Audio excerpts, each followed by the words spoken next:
Welcome to another episode of AnimeCons TV. My name is Doug Wilder. Right now we've got a treat for you guys. I was fortunate enough to set aside some time and talk to Kristen, who is the chair for Anime Boston, talking a little bit about what it's like for canceling a convention, what these decisions have been. Obviously, as the COVID-19 pandemic kind of changes the convention landscape, a lot of things are in flux and things like that. And Kristen was able to talk with us, give us some perspective.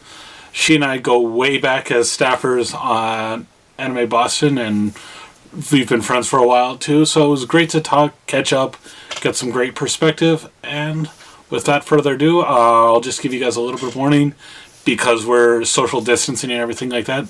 We recorded this on Skype, so it may look a little different, but we hope you guys enjoy the content, and I'll be back with you guys in a moment after the interview. All right, guys. We are here with Kristen Lighting, the chair of Anime Boston 2020.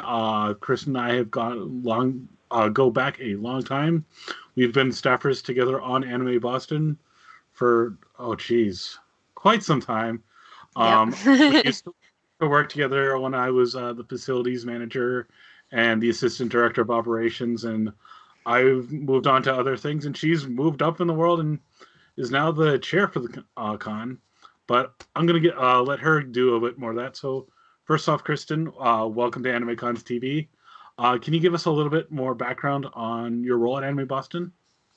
Sure. Yeah, I am the convention chair. I shake hands and kiss babies and make sure that the leadership team is meeting regularly and staying on task. But yeah, this was going to be my 15th year on staff, so I was very excited to get my staff pin. But yeah, I've been staffing since 2006, been attending since 2003, and it's Anime Boston is my life now. It has been for a long time. Eat, sleep, breathe, AV. That's about That's it. all the vacation time, all the free time, all the airline miles. That's all Anime Boston. So, I mean, unfortunately, Anime Boston had to cancel this year, which I know was a tough decision. But what factors did Anime Boston, especially the kind of the leadership team, for those people that don't know, Anime Boston has kind of an executive committee of kind of the higher leadership. What factors were being considered when making the decision to cancel, and how much of the decision was the conventions versus the facilities like the hotel and convention center, and how much of it kind of came from the state and local government? Sure, yeah. Well, as far as the leadership team itself, yes, there's 11 executives. Each exec has 1 to 3 assistants, depending on what division they oversee. And then we also have an advisory committee that meets with us. This team, we meet regularly, usually about weekly. We had just signed up for a Discord right before all of this happened, so we were actually kind of talking to each other constantly, like every day. But as far as the decision making went, there's a few of us who work in the trade show industry full time, and we had sort of seen this coming like February-ish, where we had started to see shows, not fan-related conventions, but industry conventions start to cancel or postpone or things like that. And so we had sort of been discussing alternative options, in terms of, do we want to postpone? What do all of our contracts say? Let's start getting all of our ducks in a row. And when things started getting really hot, when it was all over and done with, I was able to sit down and kind of stop and think about it. It all happened so fast. I think it was like a 4-day, 5-day time span, where I think it turned into, we kept getting asked, are you going to cancel? Are you going to cancel? Are you going to cancel? And then the NBA suspended their season, and all of a sudden public perception shifted, and it turned into, you have to cancel. This is irresponsible. We were prepared to explain to our attendees kind of what was going on our side and why it seemed like we had such a slow response. But 2 days later, I think, I actually had a statement prepared to go up on the website, and then the governor announced the large events ban. So that statement was in the trash. And we immediately had to pivot. And we had already been in contact with the Massachusetts Convention Center Authority throughout that week, sort of getting reassurance, like, is this, what are you guys hearing on your end? Here's how we're feeling on our end. And so finally, when the the large event ban came through, we didn't have a choice at that point. We knew that was the end of the event. So we went to the MCCA. They said, "Yep, you guys are canceled." Um, they offered us some alternative dates. We can. We said no thanks. We decided to go with the cancellation, and that was it. Within, I think, the next day, we made the announcement to everybody. Yeah. So you mentioned that you were offered some dates, alternative dates, but you decided instead to cancel. Mhm. What sort of factors were there? Like, what were you guys looking at? The one thing that's interesting to know about Boston itself, there's two convention centers in the city. They're both owned by the state and run by the state, and they are both very busy all year round. The um, when they had offered us the new dates, they weren't until December. At that point, there was already a large number of conventions that had been postponing their dates, so we were already sort of late in line. We felt that December was not the right time frame for us, especially considering we would have to turn around and then try and run the 2021 convention only 4 months later. Anime Boston is 100% volunteer run. You're well aware, Doug. Um, so we felt that we didn't have the people resources to be able to run essentially two full conventions in such a short time frame. And so those were some of the factors that went into our decision. Yeah, as much as I'd like more anime Boston in my life because the con means so much to someone, like think of trying to have it twice and organized in the span of 4 months. Just no, it would have been hectic and not like even if it wasn't December being the holiday season and Mm. winter weather being the way it is in Boston, it just I couldn't even imagine. So I Oh think yeah. I'm I was not involved in that decision making, but when I heard that part of it, it's like yeah, no. Yeah. uh, Yeah. And even when you think of from a perspective of trying to get guests, bands, vendors, artists, even panelists, and then at this point you also figure a lot of conventions for the front half of the year have already canceled, so the second half of the year is just going to be jam-packed. Yeah, it just doesn't make sense. um, a lot of people have just kind of said, "Oh well, they had to wait for this reason to cancel and stuff," and there's a kind of a belief along amongst a lot of people that maybe don't see the inner workings of conventions that oh well just insurance covers everything. Do you care to talk about that perception or bust that myth at all? Sure. I wish insurance covered everything. But it doesn't. When you sign onto your insurance policy, it's you approach an insurance company and you say, we would like to get these things insured. They assess the risk, put a dollar amount on it, and sort of agree like, yeah, we will insure you for this. So it has to be a mutual agreement between both parties. We typically get the standard insurance that we're required to get. Sometimes we'll get a little bit more to kind of plan for weather or whatever, depending on what time of year we're in.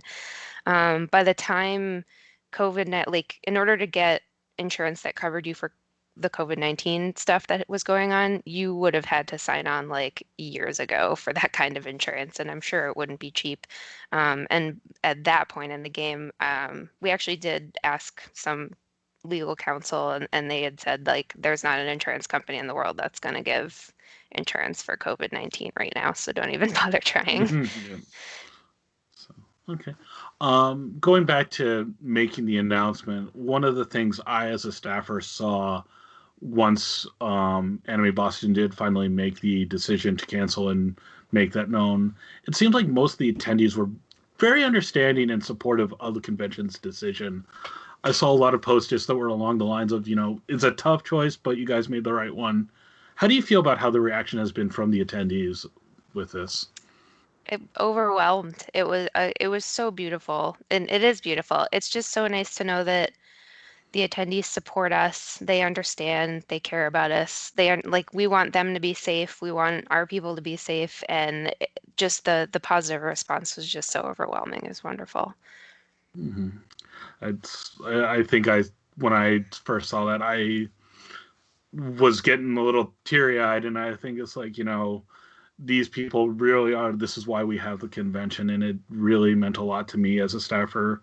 Who, I mean, the amount of work I do compared to what you and the executive team do is drop in the bucket, and just seeing that so many people appreciated our efforts was so moving to a lot of us. And I think a lot of, we're always used to, only hearing the bad news and the complaints, and just hearing people for a situation like this totally understand it was just a nice reassurance, and reminded us kind of why we do put in so much effort to make this event for these people. Yeah. Yeah, and don't, I mean, you shouldn't diminish the work that you do for the convention, Doug. I mean, everybody, God, we all put in so much time. Like, it's not just the time or the effort, but it's the amount of yourself that you put into it, you know? I mean, Anime Boston is our family, and it's not just the staff, but it's also Yeah. the attendees. And it's just so wonderful to see that community and that we are united together and I miss them. I miss everybody. Yeah, I'm gonna pull back the curtain a little bit here and just mention though that one of the things the staff as a community did was we always have our dead dog party, the wrap party after the convention, and we put together a Zoom call for about, I'd say, about 40 people, that like anybody that was on staff was welcome to join, and we had the virtual dead dog party, and it is that family. Like everyone was just so glad to talk to everyone, and like wishing we were all in the same room together, having a drink or what another. But the fact that we could just still connect and check in on each other was such a neat experience, and it's one of those. I still wish we could have had the con, but we got that neat thing out of it.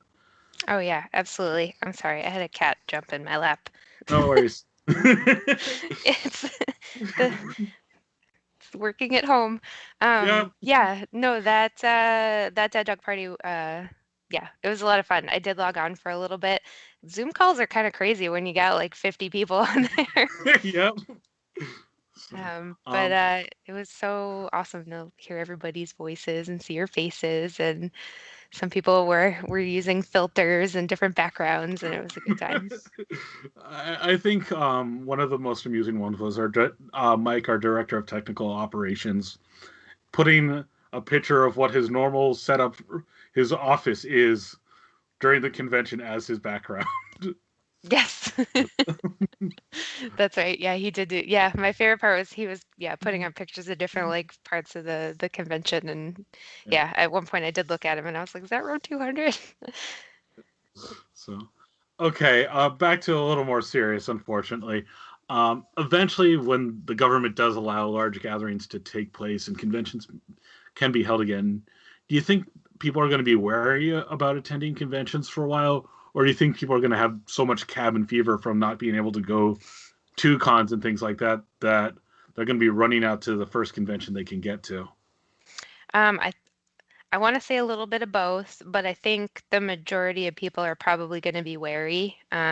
Especially I think in our community we tend to have a lot more immunocompromised people who are much more conscious about going out in public. And so I do think that conventions are going to take a hit for quite some time. I don't really know what to expect for the spring next year, but I definitely think we'll see less attendees. Yeah. So just across the board, not just one or two conventions. Do you think it'll be a longer trend? I think it's the industry as a whole. I'm one of those staff people who does work in trade shows. As an actual paid job. And yeah, the industry itself is even we were sort of the first to get hit by this, and we will be the last industry, I think, to recover fully from it. So Mm-hmm. um, a lot of conventions are looking into digital alternatives. We'll see how it goes. Mm-hmm. You mentioned really digital alternatives, and so kind of related to that last question, um, what sort of changes do you think we'll see at conventions, not just Anime Boston, but overall like fan conventions? What differences do you think you'll see after the pandemic does finally subside?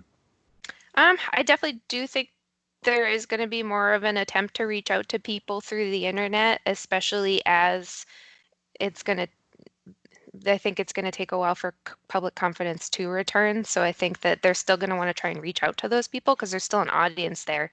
They're just not there in person. So I know that there are already a lot of apps out there where you can, pay for like celebrity meet and greets or messages or things like that. And I don't think those are going away. I think those are just going to get pushed even more.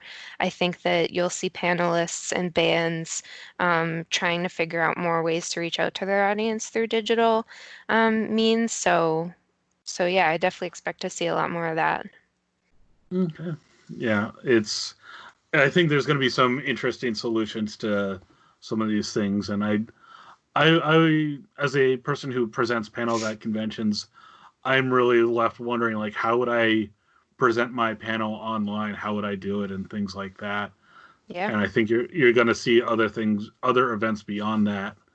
People try and figure that out, especially with the convention, you have so many different events going on at the same time that trying to figure out which ones to show and things like that. If you only have a limited channel, trying to figure out which ones you want to promote and which ones maybe you record and let them show later, things like that. Yeah, I think it might not necessarily be so much on the conventions. You might see that the shift in responsibility might be on the content creators themselves to Mm-hmm. really try and figure out a way to get themselves out to their audience. I agree. I think conventions themselves are limited in what they can do. Mm-hmm. So, what suggestions or advice would you give to people that want to support the convention community today? We've talked a lot about how much we love this community, but what can people do that to help the convention community when they're either stuck at home or social distancing or unable to see some of their favorite panelists or VIPs and things like that? Reach out. Social media is going to be the biggest thing. I think try and find those apps. The ones, or I guess let me put it this way. I think that the voice actors especially, they're already looking for ways to promote themselves, and I think that for sure they're definitely doing that on social media. So follow their social media. Um, Whenever they give opportunities, go pay the money, go see them, Hmm. help, help them. Because, anime is not really getting made right now. So, we need to help the community, not just the convention community, but the industry as a whole. As far as vendors, a lot of conventions are posting their dealer hall lists online with links to those vendors who are able to do shipping. I think a lot of companies are going to start, if they weren't doing shipping before, they're going to pivot and try and find a way to do shipping now because they know that, that's how they get their business. Same thing for your artists. Almost everybody's online right now, so take advantage of it for sure. um, any final thoughts you want to share with our viewers about the pandemic, the conventions, or anything like that? I would say I know things are tough right now, and I know they're scary, and I know that the uncertainty of everything really causes a lot of anxiety for people, but I think this is the best time to kind of stop and think about what makes me happiest and really focus your time and attention on doing those things. And if that's working on your cosplay or having some sort of like digital phone call with your friends, like a FaceTime or a Zoom meeting, or I've seen a lot of people do cosplay Zooms, which I think is really fun. Um, you know, Keep reaching out, use social media, stay connected, and focus on your mental health and stay Cool. healthy. Cool. And well, then I'm going to give you a follow up. What are you doing to stay sane and make sure you're still having fun stuff? Um, I've been watching a lot of anime actually. That's good. That you should be. Well, it's one of those things that when you run a convention, it's almost like you don't have time to do anything else. And now that things are quiet, I actually have time to watch anime. So we just got caught up on Sword Art Online last night, and it's been great Excellent. watching that. And I watched Beastars on Netflix. That was also very There, good. oh, that's been so awesome. So yeah, It's I've actually yeah, so much stuff. I'm like, oh, I actually have time to like work on the backlog now. I don't. I'm actually Yeah. the problem is I just keep finding more model kits that I haven't built that I need to work on. So is that So what you've been doing to stay happy? yep, I've been working on stuff like I've got like right here, just the current thing that I'm working on.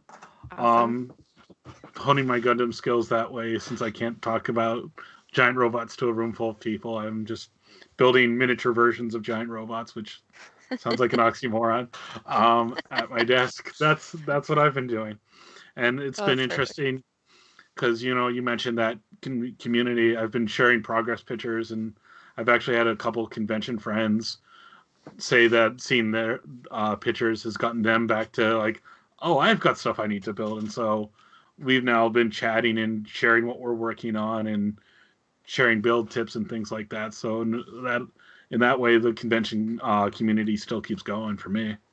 Oh, that's wonderful. Oh, I'm glad to hear it. That's exciting. Yeah, a mutual friend of ours the other day, he was also building Gundams, and he sent me a picture of like some tweezers holding the tiniest little square sticker that he was trying to put on this part of a Gundam. Yep. Oh, it's an adventure. I worked on one thing and I saw the tiny pieces of that and I finished building it. I took a picture of what the pieces looked like before I put them together. Like I was literally building like an electronics thing that's like no bigger than like a quarter total with housing and like literally the LED was literally I was building around the diode and I took all the pictures of the tiny parts beforehand and then finished assembling it, got it to work, and I took that picture and I sent it to a couple people and I said, "You're no longer allowed to say I have no patience." So it's been things like that that have been really making kind of the best of a crazy situation. So, well, Oh, good. thank you for taking some time to talk with us about conventions and stuff, especially in the crazy time. What's the best way to follow Anime Boston? Oh, everywhere. Facebook, what do we got? Facebook, Twitter, Instagram. We got a Discord now, although it's not open to everyone. We've been rolling out the invitations in like small waves.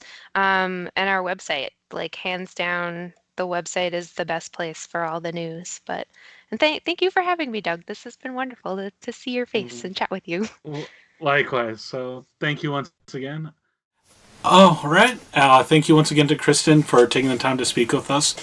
A great time to catch up and talk conventions, even when conventions aren't happening. We do want to hear from you guys. How are you guys dealing with so many conventions canceling or switching to virtual events and things like that? Get in touch with us. Let us know. You can always email us at podcast@animecons.tv.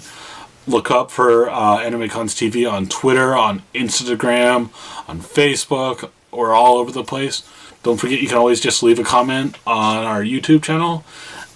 We want to hear from you. We want to hear what you guys are up to. If you've got a cosplay technique that you've been practicing and finally mastered now that you have time to practice it because there aren't conventions and you're stuck at home.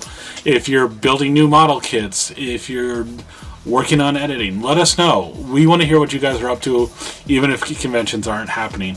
And don't forget, you can always leave us a good old-fashioned voicemail at 762-ADEQUATE. I'm Doug Wilder, and we'll hopefully talk to you guys again soon. Have a good one.